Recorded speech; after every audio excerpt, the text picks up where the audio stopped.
पिछले 2 साल से इसी तरह आम आदमी पार्टी के नेताओं को डराया धमकाया जा रहा है।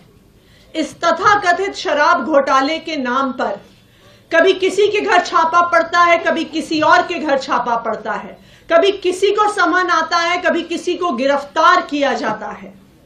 लेकिन इस 2 साल के इन्वेस्टिगेशन में अभी तक ईडी को कुछ नहीं मिला है। किसी भी क्रिमिनल इन्वेस्टिगेशन में 3 चीजें महत्वपूर्ण होती हैं। सबसे पहले रिकवरी ऑफ मनी, जिसकी लॉन्ड्रिंग हुई है। ED prevention of money laundering act के तहत केस करता है तो सबसे पहली और सबसे जरूरी चीज है कि ईडी को रिकवरी ऑफ मनी करनी पड़ेगी। लेकिन 2 साल में सैकड़ों रेड के बाद भी 1 रुपए की भी रिकवरी ईडी नहीं कर पाई है। किसी भी केस में दूसरी महत्वपूर्ण चीज होती है सबूत। लेकिन 2 साल के बाद भी कोई भी पुख्ता सबूत ईडी को नहीं मिला है और ये कोर्ट ने भी बार बार पूछा है कि सबूत सामने रखिए। किसी भी केस में तीसरी महत्वपूर्ण चीजें होती हैं स्टेटमेंट्स, यानी कि गवाही। ईडी कल शाम को मैंने ट्विटर के माध्यम से ये बताया था कि आज सुबह 10 बजे मैं ईडी पर एक बहुत बड़ा एक्सपोजे करने वाली हूं।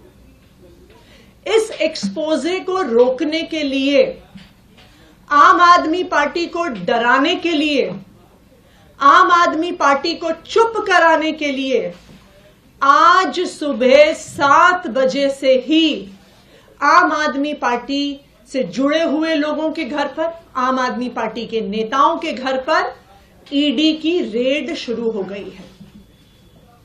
हमारे सांसद और आम आदमी पार्टी के ट्रेजरर एनडी गुप्ता जी के घर पे रेड हो रही है। ऐसा सुनने में आ रहा है कि उनके पीए के घर पे रेड हो रही है। मुख्यमंत्री अरविंद केजरीवाल जी के पीए के घर पे रेड हो रही है।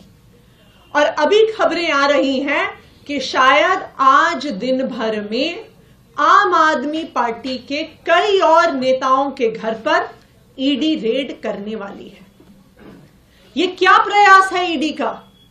ये क्या प्रयास है भारतीय जनता पार्टी शासित केंद्र सरकार का कि वो अपनी एजेंसीज के माध्यम से आम आदमी पार्टी को डराने की कोशिश कर रही है, धमकाने की कोशिश कर रही है और हमारी बात को दबाने की कोशिश कर रही है।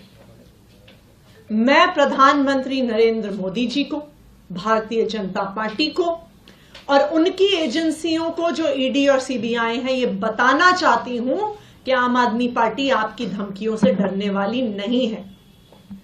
पिछले 2 साल से इसी तरह आम आदमी पार्टी के नेताओं को डराया